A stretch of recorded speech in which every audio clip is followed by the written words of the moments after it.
Bonjour tout le monde, ça va bien? Le barbecue s'en vient, ça a l'air c'est moi qui close ça, tout le monde commence à avoir soif et à avoir faim. Normand Lamour, la poignée de porte, ça faisait longtemps qu'on me disait qu'il faut que tu montes sur le stage à un moment donné en mettant cette toune-là parce que ça touche la sécurité physique pas mal. Puis ici, ben, on est proche du centre de l'univers, là, le Madrid, c'est pas bien loin d'ici. Là. Fait que pour ceux qui ne connaissent pas Normand Lamour, c'est un de nos artistes québécois qui vendait ses cassettes et ses CD au Madrid, pas bien loin d'ici. Alors, ben, on m'a présenté Francis Coates. Alors, on va parler aujourd'hui de sécurité de l'information, mais on va aller au-delà du numérique. OK? Donc, je vais commencer par me présenter pour quel genre de bébite que je suis, parce que je suis un petit peu un intrus ici aujourd'hui. Alors, je vais me présenter rapidement. Grosso modo, je suis maintenant retraité. Je suis un policier retraité de la Sûreté du Québec après plus de 25 années d'expérience à la Sûreté. Et j'ai eu la chance de faire des affaires extraordinaires à la Sûreté du Québec. Entre autres, appliquer sur un mauvais concours et faire une job que je ne pensais même pas qu'il existait dans la vraie vie. J'ai fait, après 2-3 années de patrouille, j'ai appliqué sur un concours d'agent spécialiste en dispositifs de sécurité au service de surveillance électronique et informatique de la Sûreté du Québec. Quand j'ai appelé là-bas, ils m'ont demandé « Pourquoi tu veux appliquer ici? » J'ai dit « Moi, au cégep, je faisais de la sono, de l'éclairage, je capote là-dessus le montage vidéo, puis tout ça, je vais être bon. » Et là, le boss, il me dit, c'est pas ça le jeune. Il dit, la job, c'est serrurier. Serrurier quoi? Toi, tu es une jeune police, tu veux arrêter des bandits, tu viens de commencer dans la vie, puis là, tu as appliqué sur une job de serrurier. Fait que là, il m'a dit, si j'étais toi, je viendrais faire un petit tour à Montréal. C'est pas tout à fait ce que tu penses. Fait qu'à l'époque, j'étais patrouilleur à Gaspé. Je m'étais tapé 1100 km pour venir à Montréal, rencontrer l'équipe, et j'ai découvert une des plus belles jobs au monde, celle d'agent technicien en dispositif de sécurité. Qu'est-ce que ça mange en hiver? Pas bien compliqué. On le sait depuis des années. Printemps 2001, à peu près, il y a eu une grosse enquête que la police utilise des GPS, des caméras cachées, des micros cachés chez les bandits. Mais ce qu'on ne se pose pas comme question, c'est quand l'équipe veut aller cacher un micro dans une fleur sur une table de cuisine d'un Hells Angels, ils font comment pour rentrer dans la maison s'il y a de la serrure haute sécurité, des caméras, un alarme, une trappe à crocodile? Ils font comment pour rentrer? C'est la job que j'ai faite durant plusieurs années. Fait que moi, j'ai été spécialisé dans tout ce qui est vol de véhicules, pas les enquêter, les faire. Fait que moi, on m'appelait, on disait hey, Francis, jeudi, on a un véhicule suspect qui va être à telle place. On a un mandat d'un juge, il faudrait aller le voler, l'amener à une place X, on va prendre des prélèvements d'ADN, puis tu vas le reporter après. Cool. Fait que moi, tout ce qui est coffre-fort, alarme, biométrie, tout ce qui se barre, ma job, c'est de le débarrer. Et de le débarrer de manière subreptice, c'est-à-dire à l'insu de l'individu. Péter une porte, péter une fenêtre pour rentrer, c'est assez facile. Mais le bandit, quand il arrive le lendemain matin et il voit que sa porte patio est pétée, il a une bonne idée qu'on est rentré dans la maison. Okay? Fait que j'ai fait ça durant quelques années. Par la suite, je suis allé à la protection de l'État. Donc, j'ai été responsable de faire les recommandations de sécurité pour l'Assemblée nationale, Délégation du Québec à l'étranger, les sites sensibles du gouvernement. Je suis allé faire un petit tour en informatique judiciaire, principalement de la pédopornographie. À cet endroit-là, ma job, c'était de déchiffrer les téléphones, les appareils mobiles, les ordinateurs, etc. Donc, j'ai fait ça un petit peu pendant quelques années. Et je suis allé aider, je ne sais pas, Steve Waterhouse, es-tu dans la salle? Je l'ai vu tantôt, me semble. Non? OK, il me semblait que je l'avais vu tantôt. Je suis allé soutenir Steve Waterhouse alors qu'il était sous-ministre adjoint au MCN à titre de conseiller stratégique au MCN. Je suis allé faire un petit bout de temps là. En dehors de ça, ce que j'ai fait dans ma vie, j'enseigne la sécurité physique, la cybersécurité, le contre-espionnage à l'université, à l'ETS, entre autres choses, dans des formations continues. J'ai été à HEC pendant une dizaine d'années en sécurité des technologies d'information. Fait que ça fait un petit peu le tour. Puis, vous pouvez me suivre au Hackfest ou bien avec la French Connection, où est-ce que je suis pas mal impliqué. Je vous dis ça pourquoi? Parce que je vais vous dire plein d'affaires, puis je vais dire, mais tabarnak, ça n'a pas de sens ce qu'il dit. C'est qui ce gars-là? Fait que c'est pour ça que j'ai comme pas le choix de me présenter, parce que sinon, vous n'allez pas me croire après ça. C'est bon? Donc, l'objectif de la conférence, là, je sais que mon ami Jacques Sauvé ne va pas aimer ça, parce que j'ai structuré mes affaires, puis... et où Jacques, donc? Je sais que Jacques aime ça sauter directement dans le vif du sujet. Fait que j'ai quelques petits objectifs pour vous cet après-midi. Première des choses, comprendre la triade DIC, hein, disponibilité, intégrité, confidentialité, et surtout son application dans divers contextes. On va identifier et déconstruire les erreurs courantes dans la perception de la sécurité de l'information. Parce que ça, il y a des grosses erreurs là-dedans.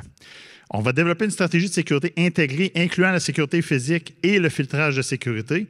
On va apprendre à évaluer, puis prioriser les risques en fonction des besoins spécifiques de chaque organisation, toujours par rapport, entre autres, à DIC. Et on va s'ouvrir l'appétit pour le barbecue de tantôt. C'est bon? Alors, on commence ça avec des petits énoncés, puis on va traverser la présentation tranquillement comme ça. Donc, première chose, la cybersécurité, c'est la même chose que la sécurité de l'information. Il y en a-tu qui sont foncièrement convaincus de ça? OK, vous voyez où est-ce que je m'en vais, là, c'est pas très subtil, mon affaire. C'est totalement faux. C'est même pas proche d'être vrai, OK? Vive ChatGPT, vous faites des petits dessins à la dernière minute. Ici, j'ai une espèce, bon, je ne suis pas un spécialiste là, dans les préhistoires, je ne suis pas c'est Néandertal, Cro-Magnon ou tout autre individu, mais on a deux hommes des cavernes il y en a un qui dit à l'autre, la sécurité de l'information, ce n'est pas la cybersécurité, c'est un secret. Bien, ce qu'on voit là, c'est de la sécurité de l'information. Voyez-vous un routeur, un satellite, une prise électrique, vous autres? Moi, j'en vois pas, OK? Là, il y en a qui vont me dire quelque part, ouais, mais il y avait les extraterrestres qui ont fait les pyramides. OK, peut-être, mais là, on est dans une caverne, OK? Donc, sécurité de l'information versus cybersécurité. Bien, la première chose qui est intéressante de comprendre, c'est quoi la sécurité de l'information? Probablement qu'il y en a qui ne se sont jamais nécessairement posé la question. Sécurité, ça vient du mot securitas en latin, qui signifie l'absence de souci. Ça veut dire quand tu es à ton affaire, tout va bien, OK? La sécurité. Et l'information, c'est quoi de l'information? Il y en a qui me disent, bien, c'est du renseignement. C'est quoi du renseignement? Bien, c'est des informations. Mais là, on tourne en rond, OK? On ne s'en sortira pas, OK? L'information, encore là, du latin informa, in pour à l'intérieur, format, un format. Donc, c'est de prendre des idées, des concepts, des connaissances et de les mettre dans un format pour être capable de faire de quoi avec. Le premier format connu de l'histoire de l'humanité, c'est le langage verbal qui a apparu il y a à peu près 100 000 ans.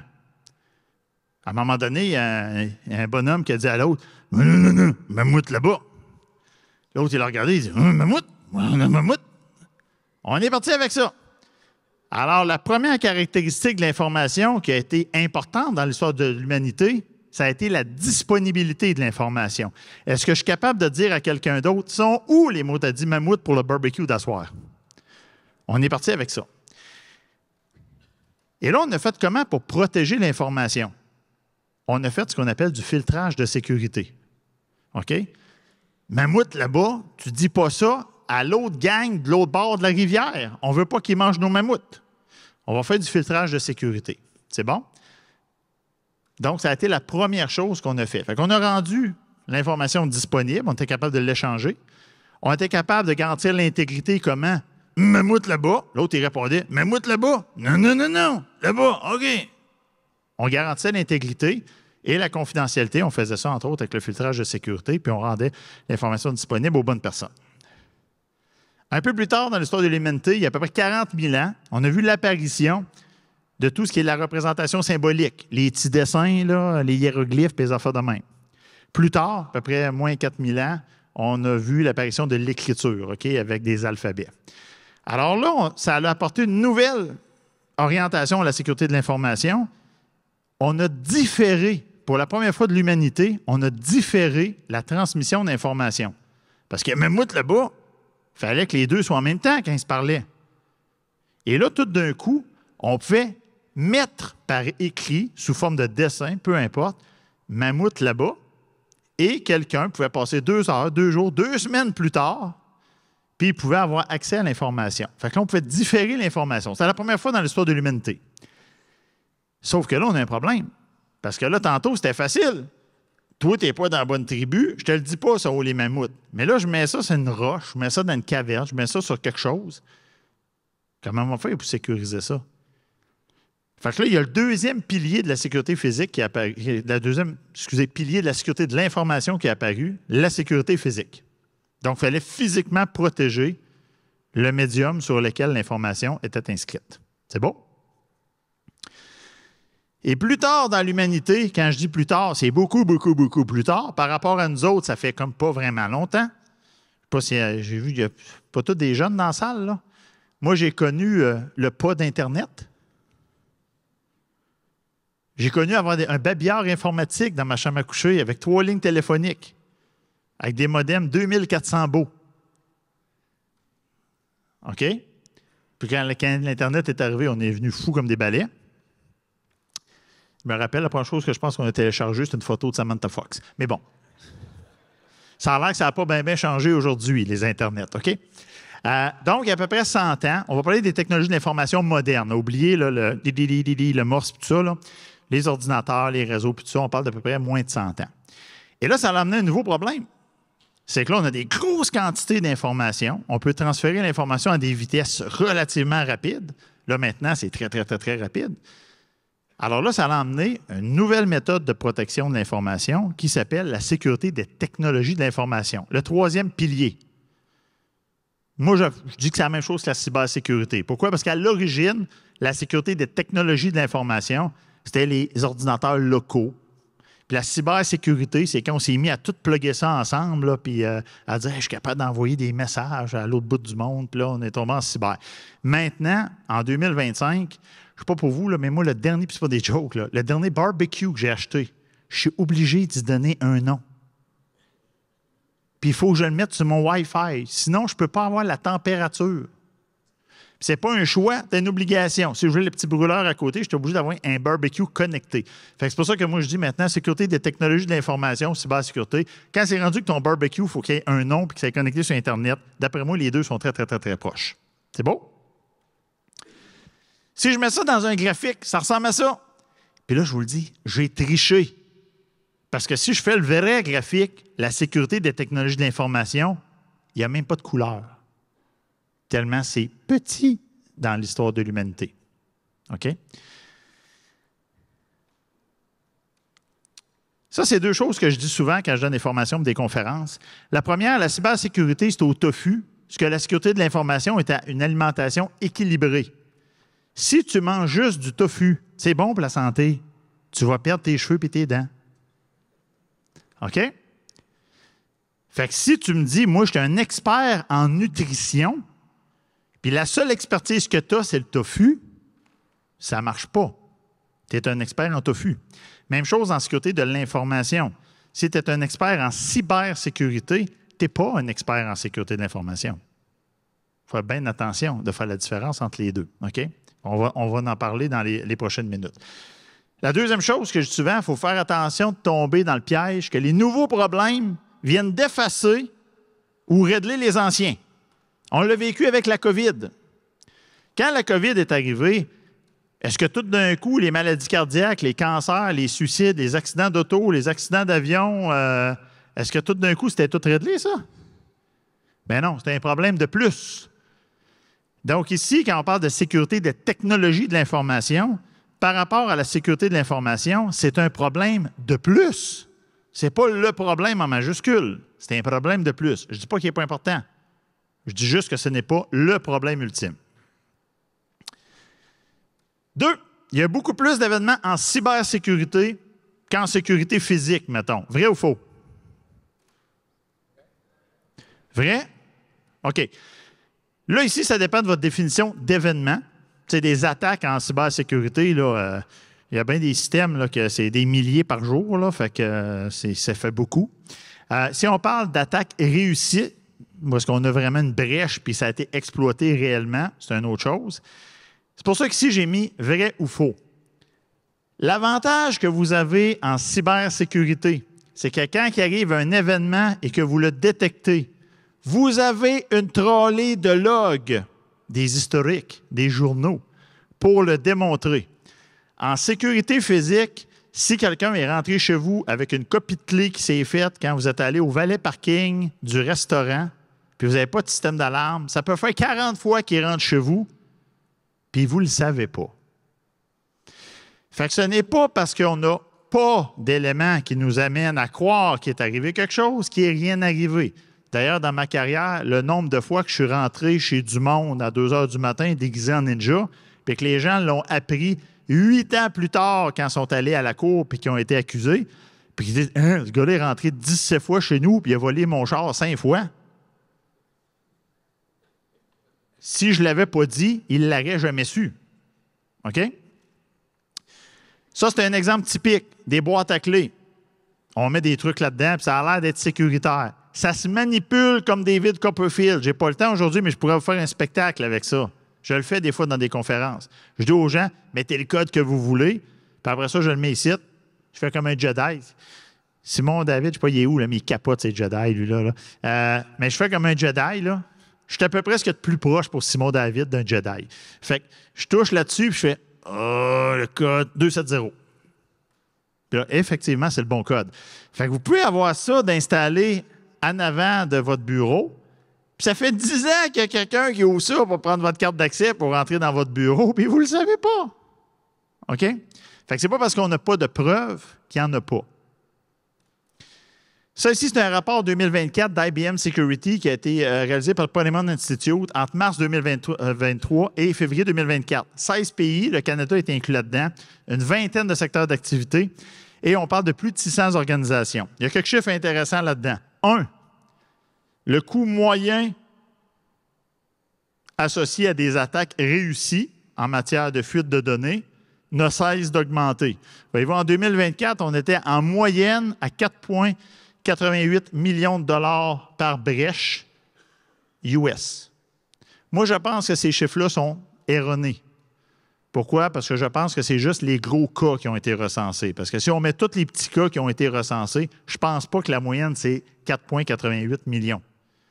Mais la tendance, quand même, vous démontre que plus ça avance, plus ça coûte cher.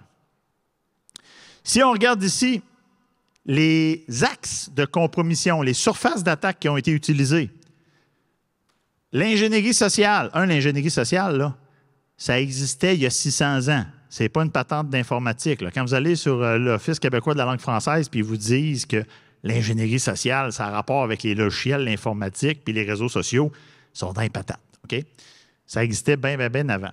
Donc ici, l'ingénierie sociale, voyez-vous, on parle de 4,77 millions par attaque faite par ingénierie sociale et c'est 6 % des attaques qui ont commencé avec un vecteur d'ingénierie sociale. Quand même pas négligeable. Si je regarde la sécurité physique, on parle de pas loin de 4,2 millions par attaque qui touchent les données et on est à 6 % d'attaques aussi.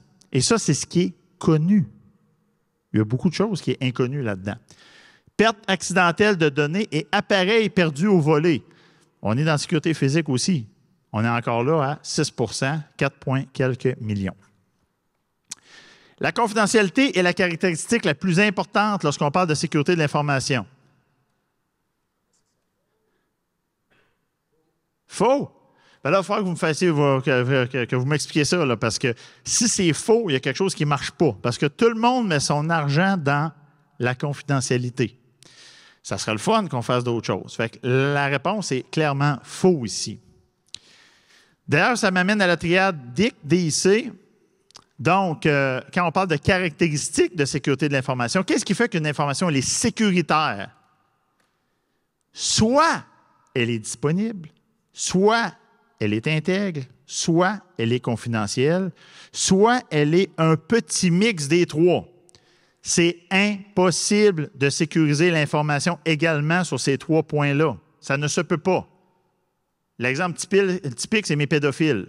Mes pédophiles, ils avaient peur de se faire pogner par la police. Ils chiffraient leurs données. Eux autres, la confidentialité, c'est important de boss lac. Mais quand ça te tente de jouer dans tes culottes, la disponibilité est pas mal plus importante. Fait qu'ils ont toujours un disque dur quelque part qui n'est pas chiffré. Parce qu'eux autres, la disponibilité est ce qu'il y a de plus important. Puis d'ailleurs, plus qu'on met des mesures pour avantager la confidentialité, on va réduire la disponibilité. OK? Ça va de soi. OK? Fait que ça, il faut comprendre ça. J'ai des scénarios. On va regarder quelques scénarios ensemble. Premier scénario, on va regarder les prescriptions à la pharmacie. Vous allez à la pharmacie, puis avec le sourire, on vous répond, puis on vous dit on a un problème. Là, vous dites, ben, c'est quoi le problème? On doit vous informer que malheureusement, vos données ont un petit peu coulé, pas à terre, mais sur les Internets. Êtes-vous content d'apprendre à la pharmacie que votre dossier est rendu dans le dark web? C'est-tu grave comme événement? Oui. C'est moi qui ai les coupons pour la bière, hein? C'est très grave. OK, parfait. On va aller avec un deuxième scénario. Vous arrivez à la pharmacie pour prendre un nouveau médicament, puis on vous dit, on s'excuse, Windows est en train de faire une mise à jour, on va vous donner un 10 % dans les cosmétiques, allez vous gâter, revenez dans 5 minutes, puis on va vous servir. Donc ici, on a un scénario, un enjeu de disponibilité. Entre mon premier scénario de confidentialité puis celui de disponibilité, lequel qui est le pire pour vous? Là, on s'entend tous, là, on ne parle pas d'une pharmacie à l'hôpital, on parle d'une pharmacie chez Jean Coutu au coin de la rue. Si tu attends 5 minutes pour ton médicament, tu ne devrais pas te repasser, OK? Troisième scénario, vous arrivez à la pharmacie avec votre nouvelle prescription. On vous sert avec un sourire incroyable, avec une rapidité digne de l'éclair, mais on vous donne le mauvais médicament ou la mauvaise dose. On a un enjeu d'intégrité. C'est-tu grave? Non, mais tu sais, tu avais des petites pilules pour les maux d'estomac, là, puis tu finis avec 250 mg de Viagra, là. Ça ne sera pas la même soirée, OK? Voyez-vous, dans un enjeu comme ça, probablement que pour vous, l'intégrité va être plus grave. Fait que si l'intégrité est plus grave, mais on tape toujours dans les médias la confidentialité, la confidentialité, la confidentialité. Quand la compagnie a un petit peu d'argent, elle va investir ça où? Sa confidentialité. Pourquoi? Parce que dans bien des cas, l'image de l'organisation est comme un peu l'actif le plus important, alors que ça ne devrait pas toujours être ça. Vous me suivez? Dans le physique, ça existe, la sécurité de l'information. Puis je vais vous démontrer que c'est pas juste du tout de la confidentialité. Alors, je ne suis pas sûr que je devrais vous demander ça, mais en tout cas, s'il y en a qui sont à l'aise, vous répondrez. Il y en a-tu ici qui ont des bracelets Médicalerte? Ou c'est plus à la mode pantoute, là? Oui. Ça sert à quoi un bracelet Médicalerte? Ça sert à dire, moi, j'ai une maladie, moi, j'ai une allergie, et pour moi, là, la sécurité de l'information, c'est de la rendre disponible. Parce que si je tombe à terre, au Québec, quand on voit quelqu'un à terre, je ne sais pas pourquoi, la première fois qu'on dit, c'est « ça doit être une chute de sucre, on va lui donner un petit peu de jus d'orange ». S'il est allergique aux oranges, peut-être pas une bonne idée d'y donner. OK? Fait que dans certains cas, la sécurité de l'information, la caractéristique la plus importante ne sera pas la confidentialité. Dans certains cas, on va dire que c'est la disponibilité. Savoir que moi, j'ai fait 3 tentatives de suicide il y a 28 ans, c'est-tu pertinent sur mon bracelet Médicalerte? Non, ça, ce sont des informations confidentielles. C'est beau? Fait que quand on regarde une petite matrice de la sécurité de l'information, malheureusement, ça ressemble à ça. Quand on parle de sécurité de l'information au Québec, en général, on fait quoi? De la cybersécurité. Puis dans la cybersécurité, on fait quoi? De la confidentialité. On fait un peu de disponibilité. On n'aime pas ça quand les systèmes plantent. Puis on fait un petit peu moins d'intégrité. Mais ça reste que quand je regarde le big picture de qu'est-ce que la sécurité de l'information, on est faible. On est très faible. OK?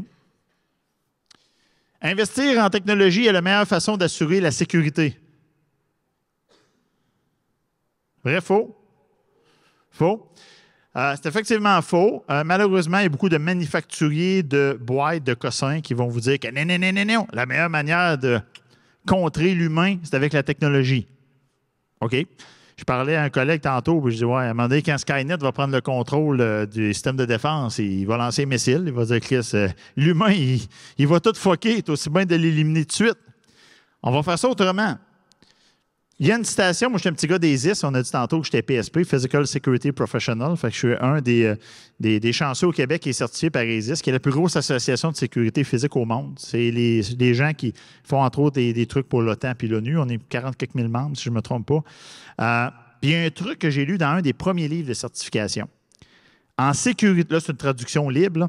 En sécurité, il faut être vigilant pour ne pas se laisser éblouir par la technologie au point d'en être aveuglé. Et ça, là, en sécurité de l'information et en cyber, il y a toujours une technologie pour répondre à tes problèmes. Mais ce n'est peut-être pas nécessairement tout le temps la bonne chose à faire. Donc, quand on parle de sécurité, au sens large, sécurité physique, filtrage de sécurité, cybersécurité, c'est toujours la même chose. On a du pouvoir sur 3 axes. Première chose, les équipements et la technologie. Ça, on est bon là-dedans. C'est facile à budgéter. On met ça dans le plan quinquennal. Là. C'est un chiffre dans une colonne. On achète la boîte, on la met sur la tablette, on plug ça dans le mur et voilà, on est protégé. Le deuxième axe, c'est les procédures. Comment je vais configurer ce patente-là? Comment je vais l'utiliser, ce patente-là? Ça, c'est important. Vous seriez surpris de voir le nombre de places qui ont plein d'équipements et n'ont pratiquement aucune procédure. Et le troisième axe, c'est le personnel. Les humains qui vont utiliser l'équipement, les humains qui vont configurer, mais qui vont l'utiliser aussi. Bien, c'est important, eux autres aussi. Ça prend les 3. Il faut avoir une vision holistique. Si dans votre compagnie, beaucoup d'équipements, pas de procédure, pas de personnel, vous êtes faible. Votre position de sécurité, elle n'est vraiment pas bonne. OK? Pourquoi? Parce que moi, j'étais un peu comme Robax A7. Tu sais, Robax A7, là, ça soulage là où ça fait mal. Bien, les bandits, ils frappent là où ça fait mal. Fait que, puis l'être humain est foncièrement lâche. Regardez le tapon de monde qui commence à écrire des courriels avec ChatGPT, là. On s'envoie des cartes de Noël avec ChatGPT. Chris, c'est ta mère. Tu ne peux pas dire « Bonjour, maman, je t'aime » avec 3-4 fautes. Elle va aimer ça, puis elle va pleurer. L'imperfection, c'est le fun aussi. OK? Les normes et la... Ah, ça, j'en ai entendu parler tantôt. Les normes et la conformité assurent la sécurité. Hein? Non! Jamais! Oubliez ça! Si vous pensez ça, vous allez aller brûler sur le barbecue de l'enfer pour l'éternité. Pas de patates, pas de légumes, pas de sauce. C'est mal, penser ça. Puis je vais vous donner des bons exemples de la vraie vie. Ça, c'est au Palais des Congrès de Montréal. Ça, c'est la pancarte « Issue de secours ». Elle est immense. Elle est haute comme moi. Mais elle n'est pas conforme. Fait que ça prend une petite pancarte en dessous. Elle est conforme. Check the box. Ça, vous reconnaissez ça? Y a-t-il quelqu'un qui ne reconnaît pas ça? Pour les vieux comme moi, c'est Club Price. OK? Ah ouais, j'ai Club Price en fin de semaine. Vous le voyez peut-être pas, là. Là, je ne peux pas y aller, il m'a tombé en bas de la scène, là. Mais il y a quelque chose quelque part en haut. Je vais vous le zoomer 1 million de fois. C'est au bout de la flèche bleue, là. Il y a quelqu'un qui tire de la mitraillette. Vous devez évacuer. Clairement, vous allez... même en checkant dans les airs, vous n'allez pas voir. Vous rappelez-vous la vieille madame qui vivait dans une chaussure? Ça vous dit quelque chose, ça? Roule-toi par terre, roule-toi par terre. C'est la madame qui nous montrait comment survivre quand il y avait l'incendie. Dans le temps qu'on avait des émissions à TV qui nous montraient des affaires. La boucane, elle va où quand il y a le feu? Dans les airs. Fait que ta petite mini pancarte, là, ton échantillon de pancarte, là, que tu as mis à 28 pieds dans les airs, là, dans la boucane, tu ne le verras pas, mais ça, c'est conforme. Il faut faire attention. La conformité et la sécurité, c'est 2 affaires complètement différentes. J'ai visité une des salles des serveurs les plus sécuritaires au Canada. À eux autres, je ne peux pas vous dire c'était quoi les normes parce que je vais un peu dire c'est où. Triple authentification pour rentrer dans la salle des serveurs. Biométrie, carte d'accès, un code. Je marche dans le corridor, puis il y a des tuiles qui se lèvent, tu sais, pour passer des fils. On ouvre la porte pour rentrer dans la salle super méga haute sécurité. Il y a une tuile qui enjambe le pas de la porte. Alors, je dis au directeur de la sécurité, vous avez muré dans la dalle en dessous? Non, il n'y a jamais personne qui passe par là. Bien, au moins, vous avez mis un petit grillage avec des détecteurs de mouvement. Non, c'est sale. Pour finir par comprendre que dans les normes qu'ils ont appliquées, ils exigeaient de la triple authentification, mais c'était marqué nulle part de sécuriser le plancher. Ben, check, check, check. On est dans les normes, on est bon. On fait le strict minimum pour être bon. OK? Fait que ça, c'est de la complaisance, c'est pas de la sécurité. Parce qu'il y a plein d'erreurs qui peuvent arriver quand on parle d'audit, de conformité et de normalisation. Première chose, j'ai-tu le bon référentiel? J'ai pris le guide de Protégez-vous qui dit comment entretenir mon auto. Le guide de l'auto. Il dit, hey, on devrait entretenir une auto comme ça, comme ça, comme ça, comme ça. Vous avez suivi ça à la lettre. Paf! Saute le moteur de la BMW, vous allez au garage. Votre aviseur technique dit, t'as pas fait ce qu'il fallait? Comment ça? Ben, il faut que tu suives le guide de BMW. Oh, ben moi, j'ai suivi le guide de l'auto. C'est pas le bon. Fait que c'est pas parce que je score 100% sur un référentiel que c'est le bon. Qui aurait rédigé ce référentiel? Là, je suis en train de finir ma maîtrise en gestion de l'innovation, là. Puis, je suis en train de regarder qui écrit les normes ISO, machin truc, en sécurité de l'information, puis tout. C'est juste du monde de cyber. Fait qu'après ça, on se pose la question, pourquoi dans IPA, PCI DSS, tous ces cossins-là, pourquoi qu'à un moment donné, il y a 99 contrôles de cyber, puis il y en a un, barrer tes portes. OK? Faire attention à ça. OK? Puis pourquoi j'applique le référentiel? Dans certains cas, c'est juste pour être conforme, parce que ma compagnie d'assurance l'oblige. C'est pas parce que je crois à la sécurité. C'est parce que pour des raisons économiques, des raisons d'entreprise, on me demande de le faire. Le CISO doit s'occuper exclusivement de la cybersécurité. Totalement faux. Première chose, quand on bâtit une entreprise, la première chose qu'on devrait avoir, c'est un boss, c'est un directeur, c'est un président. Il est tout seul dans son garage. Il part. Puis à un moment donné, il se rajoute des chums.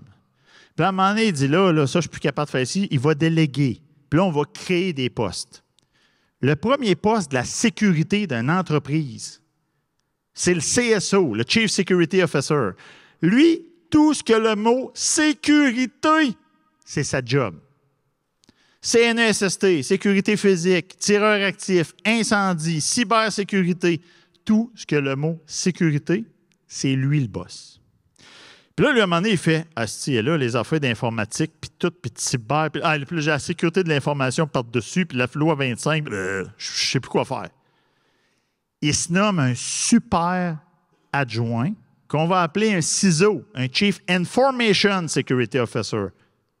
Information, pas Information System Security Officer. Un Chief Information Security Officer, tu as l'information au sens large.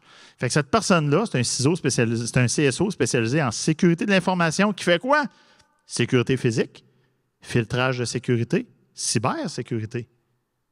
S'il ne fait pas les trois, on a un problème.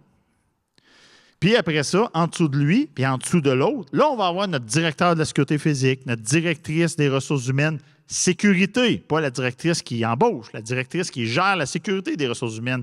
Puis on va avoir notre personne responsable de la sécurité des technologies de l'information, pas la personne qui gère les TI, la personne qui gère la sécurité des TI.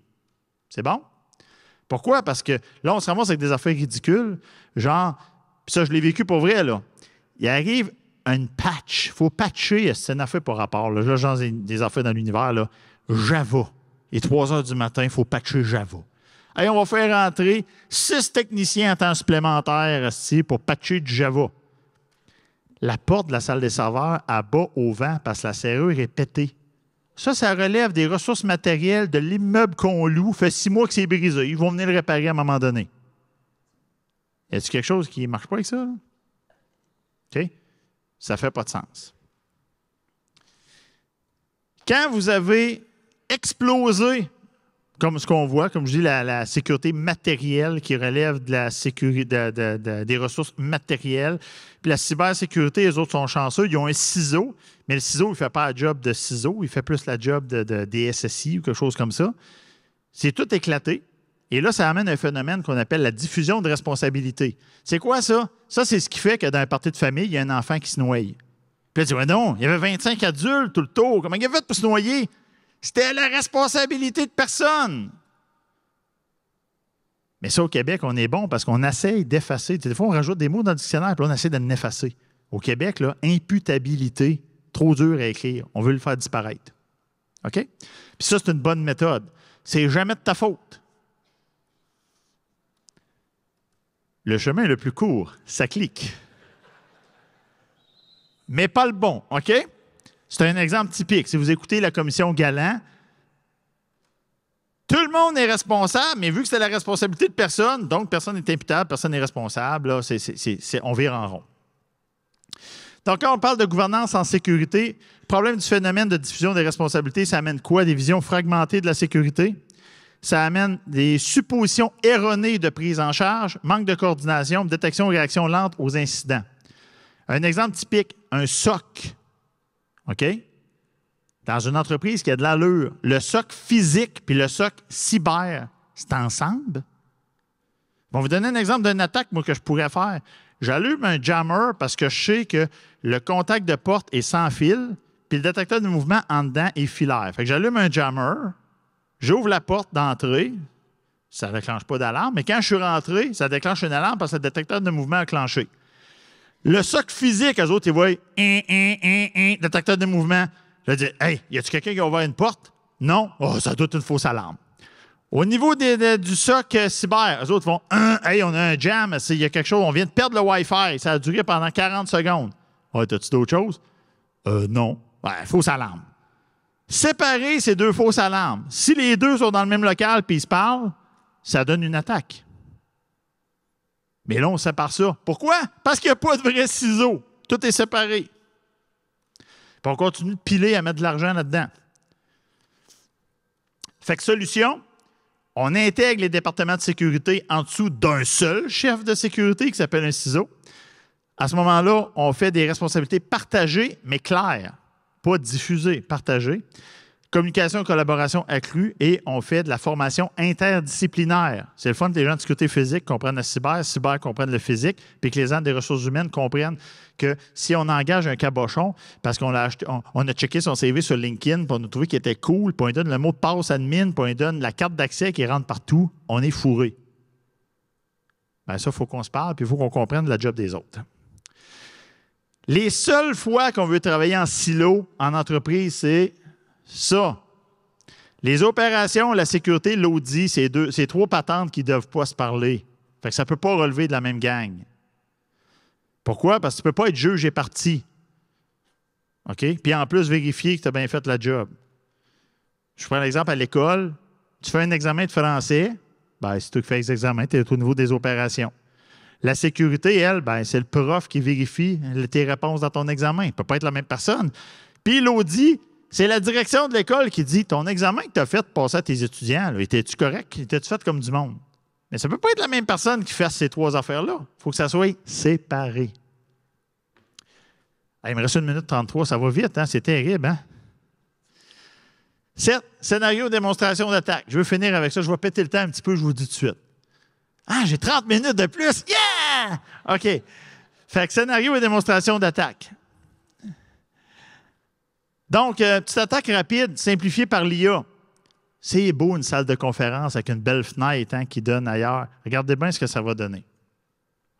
Ici, on a ça c'est en ligne. Là. C'est même pas payant, c'est gratis. readtheirlips.com. Tu as une application qui t'envoie une vidéo. Tu dragues une vidéo. Puis là, c'est à temps réel. Je l'ai enregistré. Là. Fait que tu dragues ton vidéo. Mais une vidéo qui n'a pas de son. Parce que tu as filmé quelqu'un à travers une fenêtre dans une salle de meeting. Tu lui donnes ça. Tu cliques sur Submit. Puis t'attends. Je suis poche en anglais. Je l'ai fait 4-5 fois. Officiellement, je vais vous dire 80% de réussite, mais le vrai chiffre, c'est 100%. Il n'a fait aucune erreur toutes les fois que je l'ai essayé. Puis là, quand j'ai envoyé le texte, ça va me donner un...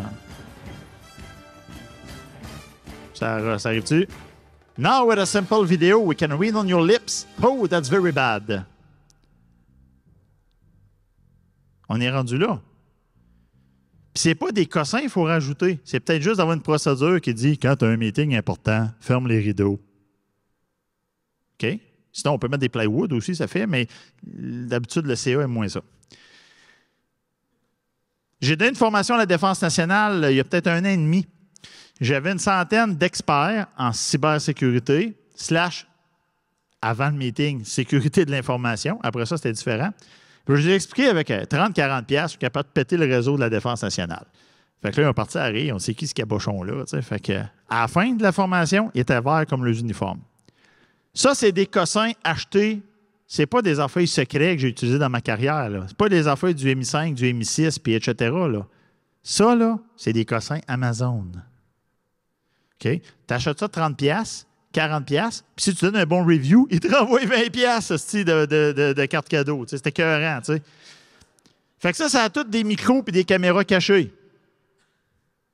Là, vous allez dire, l'exemple de la défense, c'est facile, c'est de dire, hey, allez, il m'expliquait qu'il y avait des VPN encapsulés dans des VPN, puis l'ordinateur était la fin du monde. Il ne peut pas se connecter à aucun Wi-Fi. Ça peut...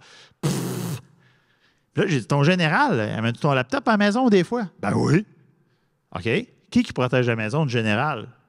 Ben, c'est pas la base, on ne protège pas ça. OK, parfait. Ouais, mais personne n'a accès au laptop. Parfait. Depuis plusieurs années au Québec, on a une obligation d'avoir des détecteurs de fumée au plafond. C'est moi qui ai changé les miens à la maison. Mettez-moi en 5 ici, là, puis dites-moi, Francis, c'est lequel tu as installé chez vous l'année passée? Aucune idée. Puis c'est moi qui les ai installés. Fait que probablement que je rentre chez vous pendant que vous n'êtes pas là, pendant le week-end, puis je change le détecteur de fumée par un détecteur de fumée avec une carte SIM qui envoie le vidéo puis l'audio, vous vous en rendrez jamais compte. Fait que là, ça donne une affaire comme ça. On filme l'écran, puis on filme le clavier, on y va à l'ancienne. OK? On y va à l'ancienne. Là, vous allez dire, oh, comment tu fais pour rentrer? Ah! Ceux qui ont été au CTF hier, ils ont vu que fabriquer des clés, ça se fait relativement facilement. Là, on va dire que vous avez réussi à fabriquer la clé ou qu'ils ont oublié la porte débarrée, mais qu'il y a un système d'alarme. Je vais vous montrer comment ça se contourne un système d'alarme. Là, pour les puristes de la sécurité de l'information, vous allez voir les informations de mes parents. L'adresse, le numéro de téléphone, toute leur rigine. Pourquoi je ne le cache pas? M'appelle Francis Côte. On est 3 au Québec. Je peux bien les cacher, là, mais ça va changer quoi? Ça va changer fuck all, rien. OK? Fait que tant qu'à faire semblant de cacher des affaires, moi, le faux sentiment de sécurité, je déteste ça, ça me donne mal au cœur, ça me prend des gravoles. OK? On va simuler qu'on fait une attaque à partir de Montréal, on attaque une maison à Québec. Fait que là, on check la maison. Ça, c'est Google Maps, là. J'ai pas passé dans char dans la rue, là. Pognez ça Google Maps. C'est la maison. On zoome un peu. On voit l'adresse, 6505. Vu que je suis sur Google Maps, ben, je sais sur quelle rue que je suis. Puis là, je vois, là, j'ai pas de laser, là, mais dans le bas de la vitre de la porte, puis en haut dans la vitre, on voit qu'il y a un petit carré, là. Ça ressemble à un autocollant de système d'alarme. ADT, là, c'est comme un stop bleu. Fait que c'est pas ADT. Fait que moi, j'avais gagé à l'époque, c'est Vidéotron. Ben, c'est Protectron. Parce que ça date, cette affaire-là. C'est vieux, cette affaire-là. Alors là, j'ai pris l'adresse, je l'ai mis dans, c'était quoi ça? C'est Canada 401, je ne sais pas trop. 6505, Charlebourg. Trouvé. Côte Y, numéro de téléphone, un code postal. Hey, quand tu appelles le monde, tu connais le code postal, là, ils sont impressionnés. C'est ceux qui me connaissent, Chris, ils connaissent mon code postal. Fait qu'on part avec ça. Et là, j'ai pas fait l'attaque. C'est une vraie attaque en passant. Ce que vous allez voir là, c'est la dernière slide que j'ai pour vous autres. Ben, j'ai peut-être une après, mais c'est merci. J'ai pas fait l'attaque, parce que mes parents m'auraient reconnu. On a filmé l'attaque pour vrai. Fait qu'on a filmé. Puis dans le temps, là, c'était avec une caméra VHS. OK? Fait qu'on avait un dispositif pour enregistrer le téléphone. Puis j'ai filmé le gars qui fait l'attaque. Le gars qui fait l'attaque n'a aucune expertise en sécurité offensive. C'était mon boss de l'époque. Parce que moi, toutes les fois que je fais des attaques, on dit « c'est bien, tout a été formé par le service secret, patati, patata. » Fait que j'ai pas de... Ça, c'est triste, hein? Quand tu es trop expert dans un domaine, tu n'as plus de crédibilité. Quand tu dis « ça, c'est dangereux », c'est bien parce que c'est toi. Fait que là, je voulais que ça soit un nobody qui fasse l'attaque. Fait que lui, il a eu les mêmes feuilles que vous venez là. Il n'y a pas eu plus d'infos, d'ailleurs, on le voit. Il va attaquer mes parents, puis il va faire de l'ingénierie sociale active. 4 phases en ingénierie sociale active. Je ne m'en rappelle jamais par cœur. L'approche initiale. Bonjour, patati, je vends des Tupperware, pouvez-vous m'encourager? OK? Là, à un moment donné, quand la personne elle commence à capoter un peu, là, tu vas arriver avec un élément déclencheur. Après l'élément déclencheur, tu vas arriver avec une diversion. Je pense, le 1, c'est collecte d'informations. C'est ce qu'on a fait. Collecte d'informations, approche initiale, élément déclencheur, puis finalement diversion. Donc, regardez bien ça, ce que ça donne. Puis c'est une vraie vidéo, là. C'est pas stagé, pas en tout, là. Le son n'est pas bon, là, mais bon. Fait qu'il regardez devant lui, il a les mêmes papiers. Là, lui, il a décidé, il a un plan dans sa tête.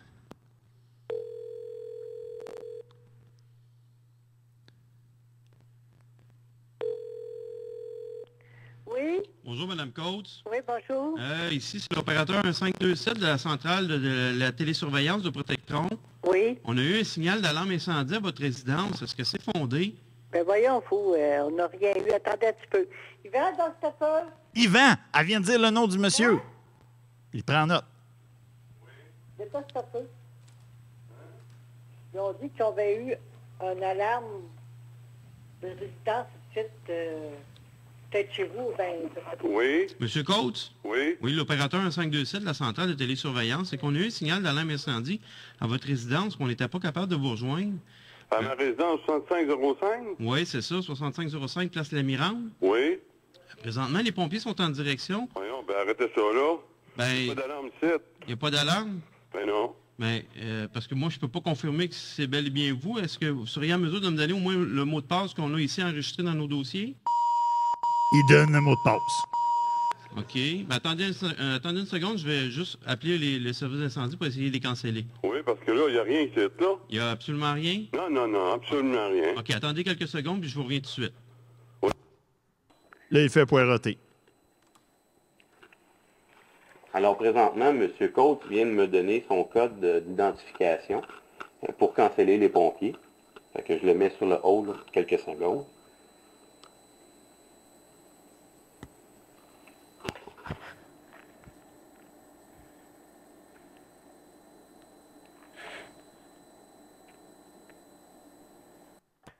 Monsieur Coates? Oui. Je confirme avec vous que le mot de passe est bel et bien le mot. Confirme le mot de C'est passe, ça. un bon service à la Les pompiers clientèle. ont été cancellés, on me dit qu'il n'y aura pas de frais pour ce déplacement. Là, j'ai coupé le vidéo. Il va discuter 15 minutes avec mon père. Il va savoir que son fils sur la ligne, est on dans la peut police. faire un petit Il rappel va de savoir que je suis un des répondants. Il va avoir mon numéro de téléphone cellulaire. Il va avoir mon numéro de téléphone à la maison. Il va avoir mon adresse. Pire que ça, à la fin, il dit, ben là, votre système d'alarme, il est fucké. Il va falloir le réparer. Quand est-ce qu'on pourrait envoyer un technicien? Là, on est entre Noël puis le jour de l'an. Lui de répondre, ben on s'en va dans le sud 1 mois, là, ça va être au retour.